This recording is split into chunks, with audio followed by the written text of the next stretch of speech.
Unacademy. Let's crack it.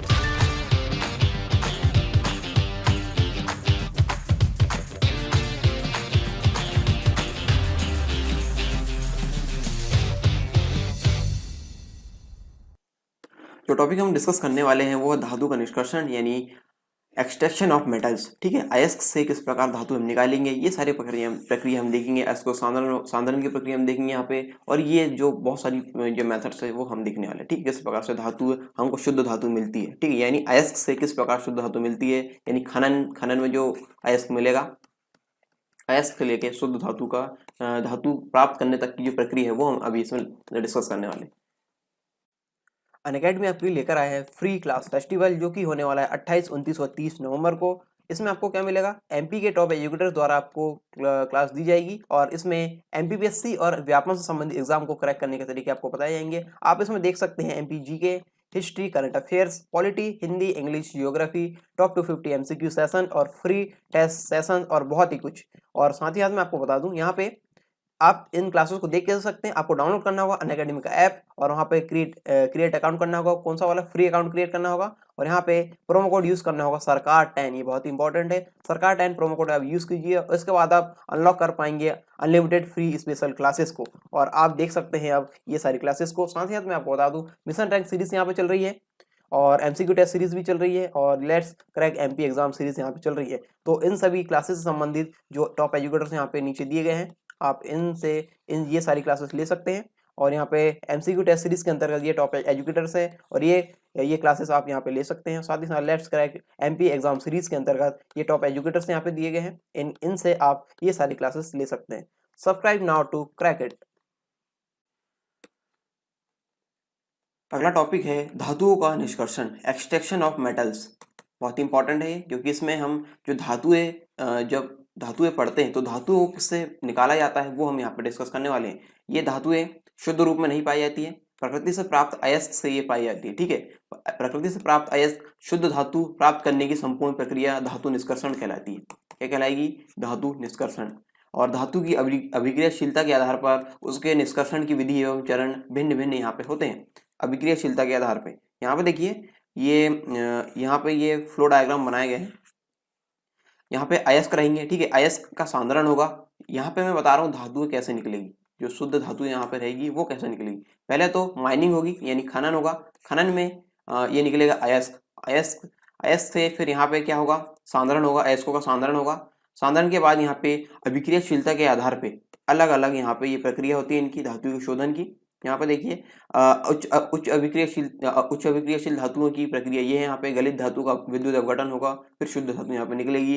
फिर मध्यम अभिक्रियाशील धातु यानी मेटल्स ऑफ मीडियम रिएक्टिविटी, इसके अलग चरण है। यहाँ पे कार्बोनेट अयस्क हो तो कैसा रहेगा, सल्फाइड अयस्क हो तो कैसा रहेगा। कार्बोनेट अयस्क का निस्तापन करेंगे यहाँ पे, और सल्फाइड अयस्क का यहाँ पे भर्जन की प्रक्रिया करेंगे। फिर धातु का ऑक्साइड बनेगा, फिर धातु में अपचयन होगा, फिर धातु का शोधन होगा। फिर इस प्रकार से ये धातु यहाँ पे प्राप्त होगी। यहाँ पे निम्न अभिक्रियाशील धातु के बारे में बात करें तो सल्फाइड अयस्क यहाँ पे प्राप्त होंगे, फिर भर्जन की प्रक्रिया होगी, फिर ये धातु यहाँ पे मिलेगी, फिर धातु का शोधन यहाँ पे होगा। ठीक है, लास्ट में हमको धातु प्राप्त होगी। तो ये सारी जो प्रोसेस है वो हम अभी इस टॉपिक में देखने वाले। ठीक है, धातु के निष्कर्षण में, धातु के निष्कर्षण वाला जो भी इसके अंतर्गत जो भी टॉपिक्स है वो हम देखेंगे अभी।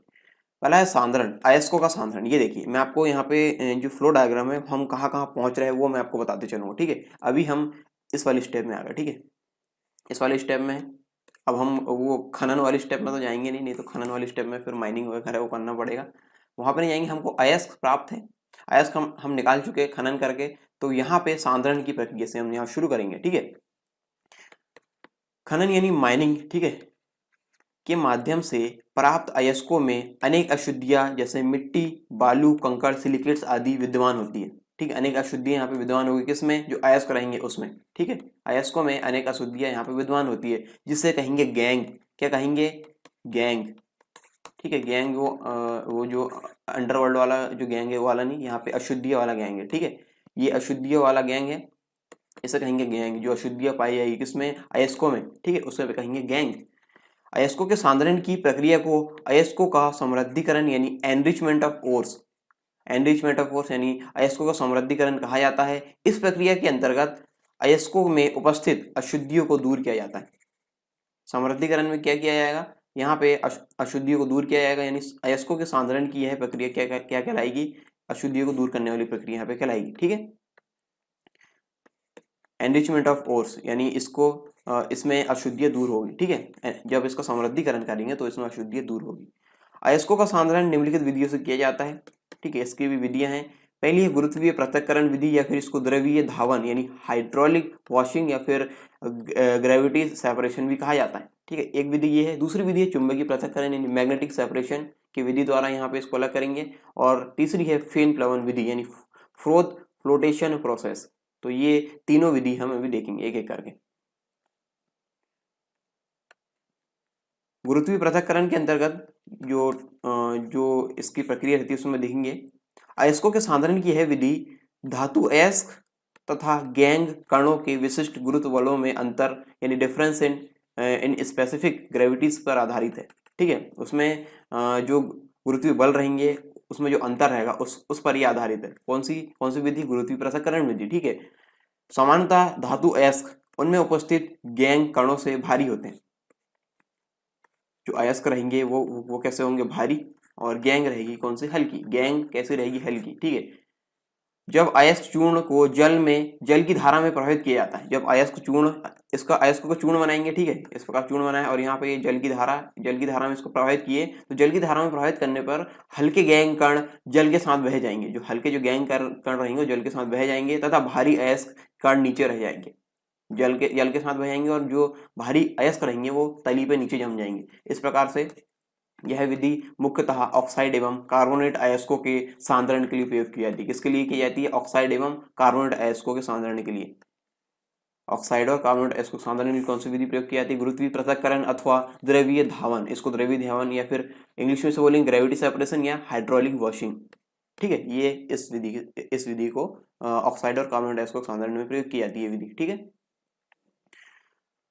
अगला है चुंबकीय पृथक्करण मैग्नेटिक सेपरेशन। यदि अयस्क कणों अथवा गैंग कणों में से कोई एक चुंबकीय गुण वाला हो, ठीक है, कोई एक चुंबकीय गुण वाला हो, तो अयस्कों को सांद्रण के लिए चुंबकीय पृथक्करण विधि प्रयोग में लाई जाती है। अब ये इस विधि का प्रयोग किया जाता है चुंबकीय पृथक्करण के। यहाँ पे देखिए चुंबकीय पृथक्करण में इसमें क्या होगा, यहाँ पे ये डायग्राम को मैं आपको बता दूं क्या है। ये अयस्क का बारीक चूर्ण यहाँ पे लिए, ठीक है, इसमें डाले बारीक चूर्ण यानी फाइन पाउडर से बोलेंगे बनाकर, उसे चुंबकीय रोलर यानी यहाँ पे देखिए ये रोलर है, मैं आपको चित्र को बताते जाऊंगा साथ साथ। ये रोलर है यानी मैग्नेटिक रोलर से गुजारा जाता है। यहाँ से इसको डाले, चूर्ण को डाले, अयस्क को डाले, जो धातु अयस्क है उसको डाले किस रूप में, बारीक चूर्ण के रूप में। इसको यहाँ पर डाले किसमें, चुंबकीय रोलर में या फिर मैग्नेटिक रोलर में।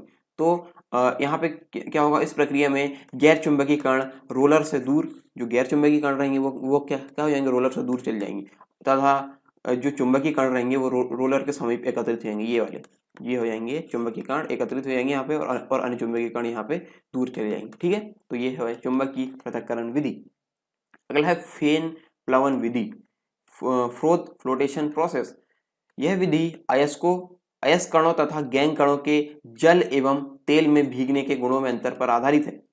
किस पर आधारित है, जल एवं तेल में भीगने के अंतर पर आधारित। ठीक है, यहाँ पे देखिए, यहाँ पे ये नाम से स्पष्ट है, चुंबकीय पृथक्करण यानी चुंबकीय प्रॉपर्टी से चुंबकीय गुण रहेंगे उस पर आधारित रहेगी। और यहाँ पे गुरुत्वीय पृथक्करण यानी गुरुत्वीय जो बल है उसमें अंतर पे ये डिपेंड है, जो गुरुत्वीय पृथक्करण विधि है।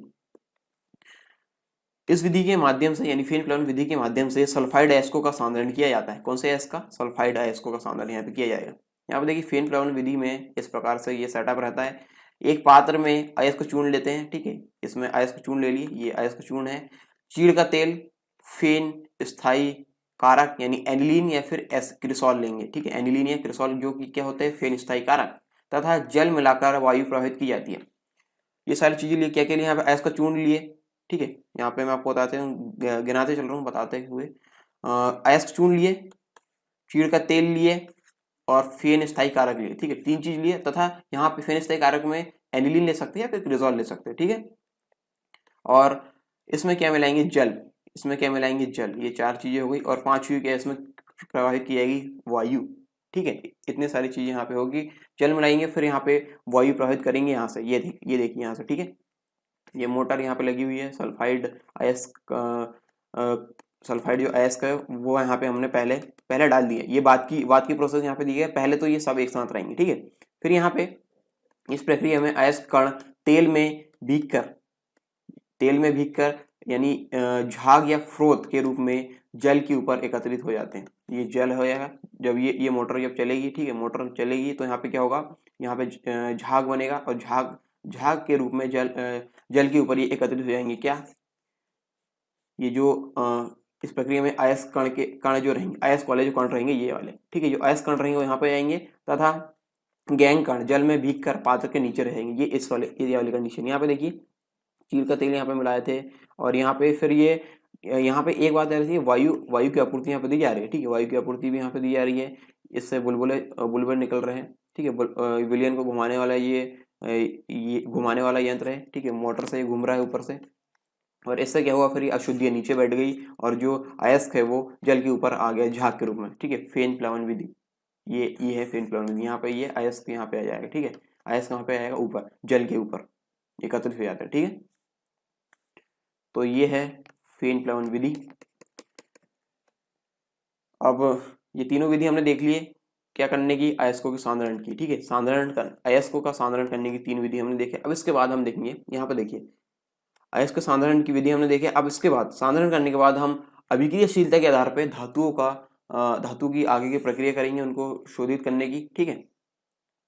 तो पहले हम देखेंगे उच्च अभिक्रियाशील धातु के बारे में, फिर मध्यम अभिक्रियाशील धातु की प्रक्रिया देखेंगे, फिर निम्न अभिक्रियाशील धातु की जो प्रक्रिया है वो देखेंगे, ठीक है। यहाँ पे मैं आपको फ्लो डायग्राम इसलिए बताया चल रहा हूँ ताकि हम जो अभी पढ़ रहे हैं वो आपके माइंड में एक क्रमबद्ध तरीके से जमते आए, ठीक है। अभी हमने सांद्रण पढ़े क्योंकि बहुत सारे टॉपिक्स यहाँ पे आएंगे, 1 के 2, फिर 2 के, फिर और 2, फिर इस प्रकार से, या फिर मैं आपको एग्जाम्पल दे रहा हूँ, 1 के 2, फिर 2 के 2 इस प्रकार से चलेंगे। तो यहाँ पे ये चलने वाला है तो आप कंफ्यूज होंगे इसमें, इसलिए यहाँ पे ये डायग्राम में बताते आ रहा हूँ, ठीक है।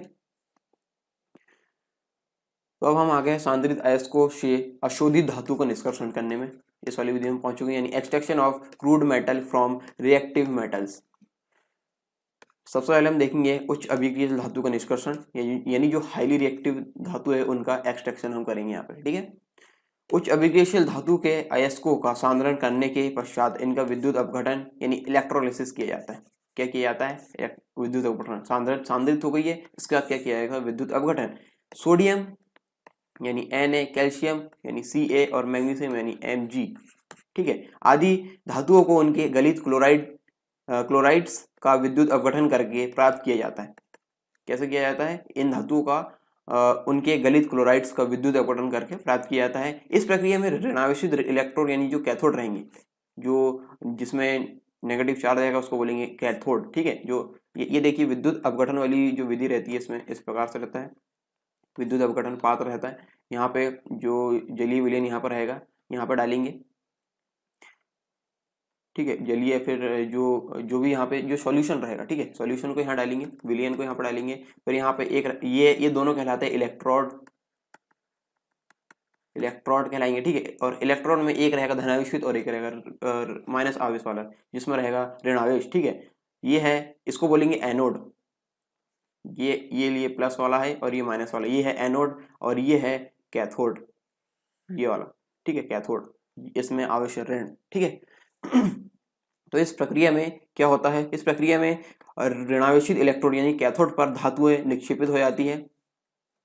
यहाँ पे धातुएं निक्षेपित होगी इसके आसपास, ठीक है, निक्षेपित होगी तथा धनावेशित इलेक्ट्रोड पर क्लोरीन का संकेंद्रीकरण हो जाता है। यहाँ पे क्या हो जाएंगे, क्लोरीन आएगी, क्लोरीन का संकेंद्रीकरण हो जाएंगे। यहाँ पे देखिए ये धन की तरफ क्यों जा रहा है और ऋण की तरफ क्यों जा रहा है। यहाँ पे देखिए धातु रहेगी, धातु रहती है धनावेशित, ठीक है, और ये जाएगी कहाँ पर, ऋणावेश में, यानी ऋण आवेश की तरफ आकर्षित होगी या फिर अट्रैक्ट होगी, ऐसा बोल सकते हैं, ठीक। तो इस प्रकार ये हम यहाँ पे याद रख सकते हैं कि ऋण आवेश की तरफ जाएगी धातु, ठीक है, और क्लोरीन का संकेंद्रण किसकी तरफ होगा, एनोड की तरफ। इसी प्रकार एल्यूमिनियम ऑक्साइड यानी Al2O3 का विद्युत अपघटन करने पर कैथोड से एल्यूमिनियम तथा एनोड से ऑक्सीजन प्राप्त होती है। कैथोड से क्या होगी, एल्यूमिनियम, कैथोड यानी हो जाएगा ये जिसमें माइनस चार्ज है, माइनस चार्ज में धातु चल जाएगी एल्यूमिनियम, और एनोड से ऑक्सीजन प्राप्त होगी, ठीक है। अब है मध्यम अभिक्रियाशील धातुओं का निष्कर्षण हम यहाँ पे करेंगे, यानी extraction of medium reactive metals. मध्यम अभिक्रियाशील धातु प्रायः कार्बोनेट एवं सल्फाइड अयस्कों के रूप में पाई जाती है। किसके रूप में पाई जाती है? कार्बोनेट और सल्फाइड अयस्कों के रूप में। इन अयस्कों से धातु का निष्कर्षण दो प्रमुख चरणों में किया जाता है। ठीक है, दो चरण कौन कौन से? यहाँ पे सांद्रित अयस्कों का ऑक्साइड में परिवर्तन करेंगे पहले, दूसरा है ऑक्साइड का धातु में अपचयन। ऑक्साइड का यहाँ पे क्या होगा? धातु में अपचयन। पहला होगा सांद्रित अयस्कों का ऑक्साइड में परिवर्तन और फिर होगा ऑक्साइड का धातु में अपचयन। ठीक है, तो यहाँ पे सांद्रित अयस्कों का ऑक्सीजन में परिवर्तन हम देखेंगे पहले, ऑक्साइड में परिवर्तन, सॉरी ऑक्साइड में परिवर्तन चरण 1 में यानी स्टेप 1 में, conversion of concentrated ores to oxide. ठीक है, पहले ऑक्साइड बनेंगे। कार्बोनेट अयस्कों तथा सल्फाइड अयस्कों को ऑक्साइड में परिवर्तित करने के लिए दो पृथक विधियों का प्रयोग यहाँ पे किया जाता है, जो कि निम्नवत है। ठीक है, स्टेप 1 यानी चरण 1 में भी दो विधियां हैं, पहला है निस्तापन और दूसरा है भर्जन। ठीक है, निस्तापन और भर्जन। निस्तापन यानी कैल्सिनेशन।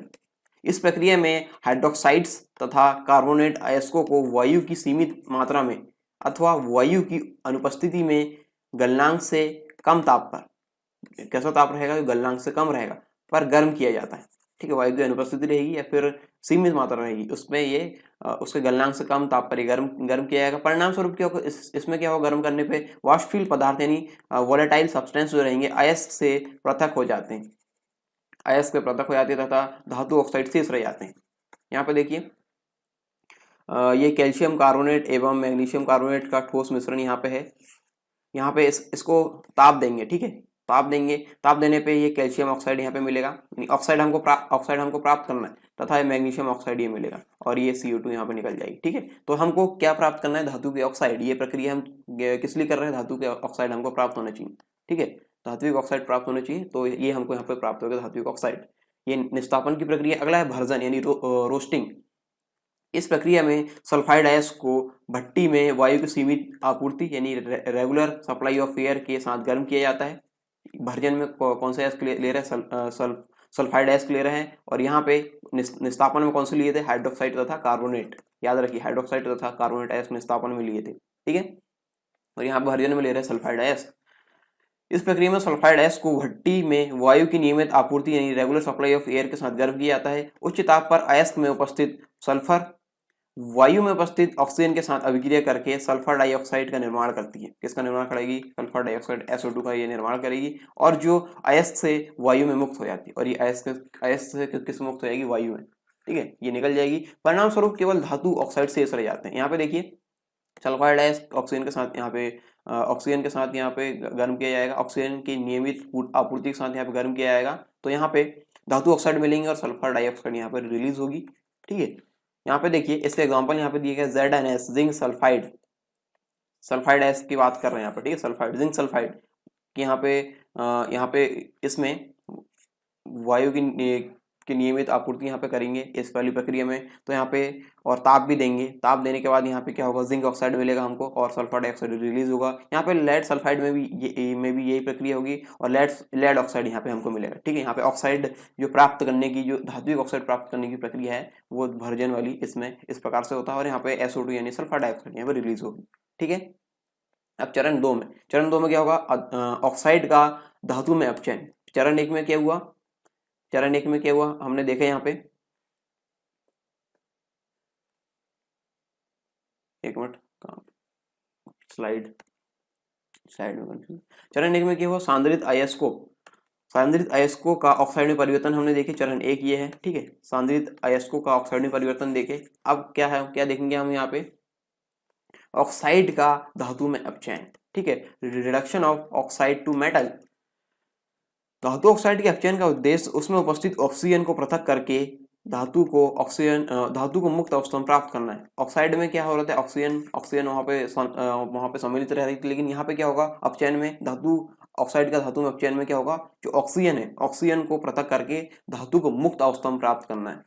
ठीक है, मुक्त अवस्था में धातु प्राप्त करना है।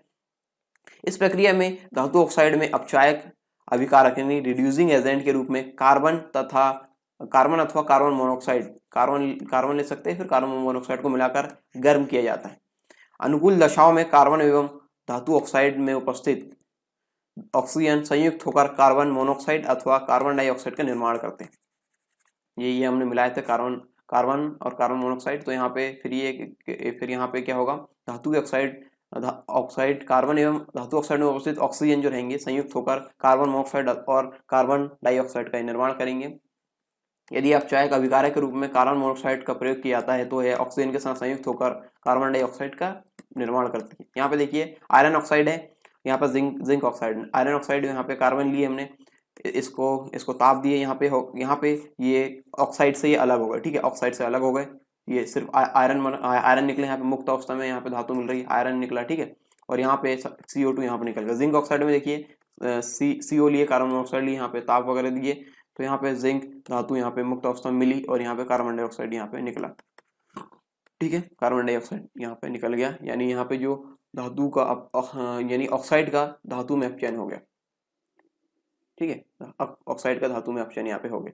अब हम देखते हैं निम्न अभिक्रियाशील धातु का निष्कर्षण। निम्न अभिक्रियाशील धातु का निष्कर्षण हम यहाँ पे देखेंगे। पहले तो हमने क्या देखे, देखिए उच्च अभिक्रियाशील धातु का निष्कर्षण हमने देखे, फिर यहाँ पे देखे मध्यम अभिक्रियाशील धातु का निष्कर्षण हमने यहाँ पे देखे, ठीक है। अब हम देखेंगे निम्न अभिक्रियाशील धातु का निष्कर्षण। अब देखिए मैं आपको यहाँ पे चार्ट में ले सकता हूँ, जो फ्लो चार्ट था, यहाँ पे हम यहाँ पहुंच चुके हैं, ठीक है, इस वाली कंडीशन में हम पहुंच चुके हैं।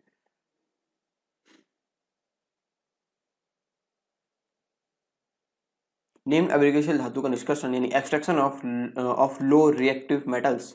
निम्न अभिक्रियाशील धातु के निष्कर्षण हेतु भर्जन यानी रोस्टिंग विधि का प्रयोग किया जाता है, ठीक है। इस प्रक्रिया में सांद्रित अयस्कों को लगातार गर्म किया जाता है। गर्म करने की प्रारंभिक अवस्था में ये अयस्क पहले धातु ऑक्साइड में परिवर्तित होते हैं, किसमें परिवर्तित होंगे, धातु ऑक्साइड परिवर्तित होंगे, तथा और अधिक गर्म करने पर ये ऑक्साइड धातु में अपचयित हो जाते हैं, ठीक है। इसमें सिर्फ ताप और देंगे तो ये किसमें अपचयित हो जाएंगे, धातु में, ऑक्साइड जो रहेंगे धातु में अपचयित हो जाएंगे, ठीक है। पहले प्रक्रिया क्या होगी, यहाँ पे देखिए सिनेबार में यहाँ पे देखिए HgS, यहाँ पे देखिए सल्फाइड में यहाँ पे सल्फाइड है, यहाँ पे HgS है, O2 यानी ऑक्सीजन की उपस्थिति में यहाँ पे क्या हो रहा है, ताप दे रहे हैं, ताप दिए तो यहाँ पे निकला गया HgO, ऑक्साइड ये बना, मर्क्यूरिक ऑक्साइड यहाँ पे बना, ठीक है, और सल्फर डाइऑक्साइड यहाँ पे निकली, SO2 गैस यहाँ पे निकली। यहाँ पे फिर इसको और ताप देंगे HgO को, तो ये यहाँ पे निकल जाएगा Hg के रूप में, ठीक है, मुक्त धातु के रूप में यहाँ पे निकल जाएगा, धातु में अपचयित हो जाएगा, पारा या मरकरी से बोलेंगे Hg, ठीक है, जो डॉक्टरी थर्मोमीटर में यूज होती है वो धातु, और पारा ही एक ऐसी धातु जो द्रवावस्था में पाई जाती है, ये आप याद रख सकते हैं।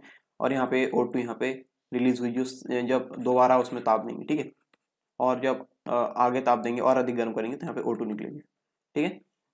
ऐसे ही यहाँ पे देख सकते हैं कॉपर जो Cu2S में कैल्कोसाइट, तांबे का अयस्क जो है, ठीक है, आप यहाँ पे याद भी रख सकते हैं कौन किसका अयस्क है, यहाँ पे सिनेबार है, किसका अयस्क है, पारे का अयस्क है, ठीक है, और ये कैल्कोसाइट है, तांबे का अयस्क है। तांबे का अयस्क में फिर ये भर्जन की प्रक्रिया होगी।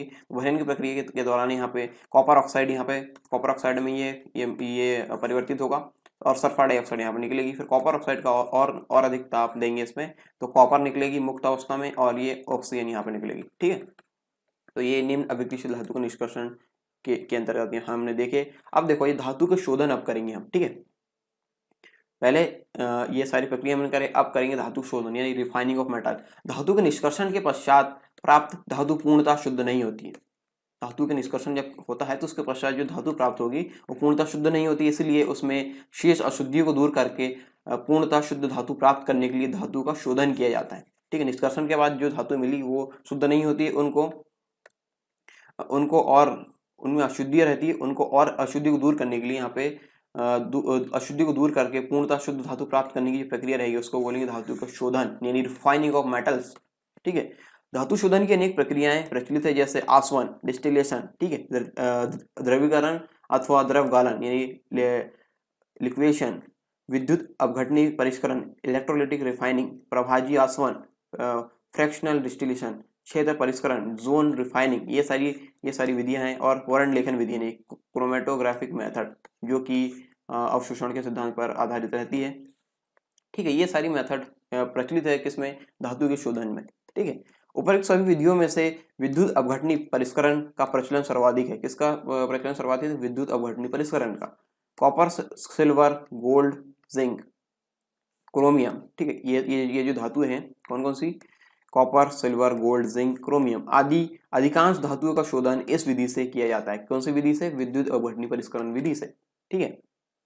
विद्युत अपघटनी परिष्करण हम देखेंगे। धातु शोधन की इस विधि में एक पात्र में धातु लवण के विलयन solution of salt of metal के विद्युत अपघट्ट इलेक्ट्रोलाइट के रूप में लिया जाता है। इसका धातु धातु लवण का विलयन यहाँ पे लिया जाता है, ठीक है। तो यहाँ पे देखिए ये वाली कंडीशन में, एक मिनट पेन इसको लो, हाँ ये वाली कंडीशन में यहाँ पे देखिए ये पात्र है, पात्र में यहाँ पे क्या लिया जा रहा है, यहाँ पे लिया जा रहा है धातु लवण के विलयन, धातु लवण के विलयन यहाँ पे लिया जाएगा। और यहाँ पे रहेगा यह एनोड यानी धनावेशित इलेक्ट्रोड, और ये कैथोड ऋणावेशित जो इलेक्ट्रोड है वो यहाँ पे, और ये बैटरी वगैरह यहाँ पे लगी हुई है। फिर यहाँ पे विद्युत अपघटनी शोधन की प्रक्रिया में ये अशुद्ध कॉपर के रूप में ये लिए गए एनोड, और शुद्ध कॉपर के रूप में लिए गए यहाँ पे कैथोड, और यहाँ पे अशुद्धि यहाँ पर रहेगी, और कॉपर सल्फेट का विलयन ये वाला है, ठीक है। यहाँ पे अब देखिए हम यहाँ पे क्या क्या हो रहा है।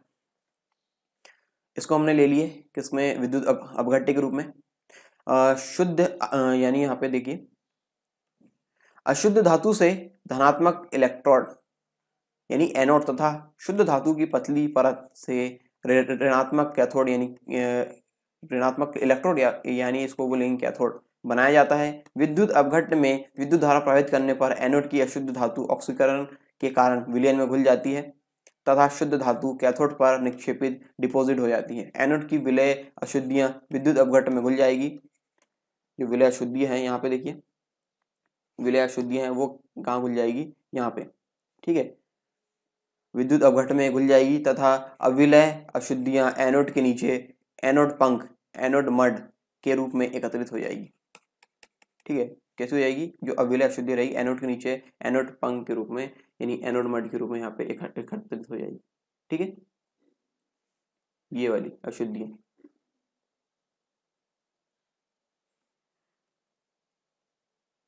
अब इसमें देखते हैं धातु से संबंधित महत्वपूर्ण तथ्य। जल से हल्का होने के कारण सोडियम जल में तैरता है।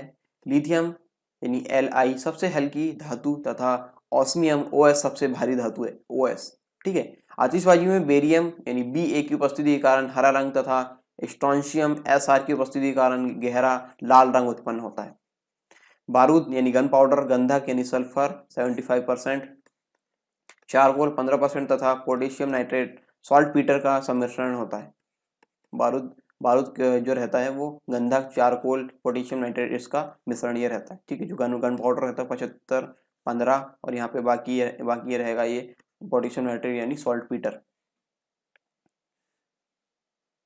अगला है टांका, सोल्डर, टिन तथा सीसा सीसा यानी पीबी, लेड की मिश्र धातु है। जो टांका यानी जो शोल्डर होते हैं वो किसके, टिन, और सीसा यानी पीबी की मिश्र धातु है। वो प्रॉपर्टी में सर्वाधिक मात्रा में पाए जाने वाला तो हम देखेंगे यहाँ पे, तो एक क्रमशः सबसे ज्यादा ऑक्सीजन, फिर silicon, aluminium, iron, calcium, sodium, magnesium, titanium और हाइड्रोजन, इस प्रकार से क्रमशः ये पाए जाते हैं। तो ये टॉपिक यहाँ पे खत्म हुए।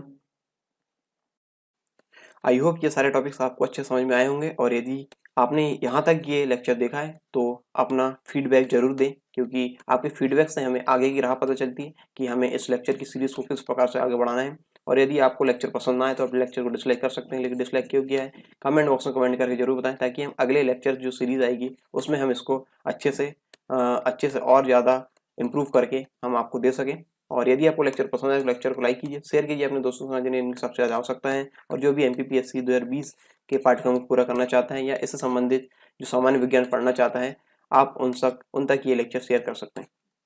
तो लेक्चर को पूरा देखने का आपको बहुत बहुत धन्यवाद। मिलते हैं नेक्स्ट वीडियो में, तब तक के लिए जय हिंद।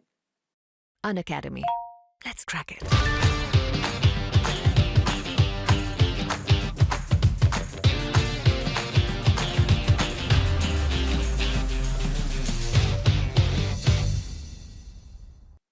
अनअकैडमी आपके लिए लेकर आया है फ्री क्लास फेस्टिवल, जो कि होने वाला है 28, 29 और 30 नवंबर को। इसमें आपको क्या मिलेगा, MP के टॉप एजुकेटर्स द्वारा आपको क्लास दी जाएगी, और इसमें MPPSC और व्यापमं से संबंधित एग्जाम को क्रैक करने के तरीके आपको बताए जाएंगे। आप इसमें देख सकते हैं MP GK, history, current affairs, polity, Hindi, English, geography, top 250 MCQ session और फ्री टेस्ट सेशन और बहुत ही कुछ। और साथ ही साथ मैं आपको बता दूं, यहाँ पे आप इन क्लासेस को देख के सकते हैं। आपको डाउनलोड करना होगा अनअकैडमी का ऐप और वहाँ पे क्रिएट अकाउंट करना होगा। कौन सा वाला? फ्री अकाउंट क्रिएट करना होगा और यहाँ पे प्रोमो कोड यूज करना होगा सरकार 10। ये बहुत ही इंपॉर्टेंट है, सरकार 10 प्रोमो कोड आप यूज कीजिए। उसके बाद आप अनलॉक कर पाएंगे अनलिमिटेड फ्री स्पेशल क्लासेस को और आप देख सकते हैं अब ये सारी क्लासेस को। साथ ही साथ मैं आपको बता दूं, मिशन रैंक सीरीज यहाँ पे चल रही है और एमसीक्यू टेस्ट सीरीज भी चल रही है और let's crack MP exam series यहाँ पे चल रही है। तो इन सभी क्लासेस से संबंधित जो टॉप एजुकेटर्स यहाँ पे नीचे दिए गए हैं, आप इनसे ये सारी क्लासेस ले सकते हैं।